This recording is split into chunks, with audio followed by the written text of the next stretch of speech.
Japan వాళ్ళు Indians permanent residents PR apply చేసుకుంటానికి కొత్త రూట్స్ ఓపెన్ చేశారు. అయితే ఫస్ట్ రేట్స్ తగ్గినాయి, అన్నిటికంటే ఇంపార్టెంట్ థింగ్ ఎంత అంటే 4,800 రూపీస్తో దే కెన్ అప్లై, అంటే 8,000 yen అనమాట. So let us dig into the details ఎలా ఉన్నాయో చూద్దాం.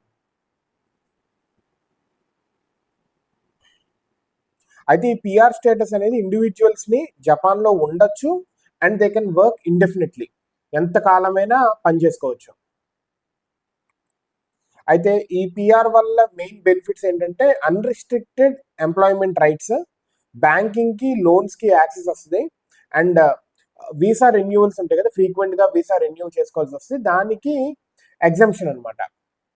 అయితే ఎలా అప్లై చేసుకోవాలంటే స్టాండర్డ్ రూట్ ఉంది ఒకటి, అదేంటంటే 10 years of continuous residence in Japan అయి ఉండాలి, అండ్ ఫైనాన్షియల్ మీన్స్ ఉంటాయి కదా, డబ్బులు వచ్చేది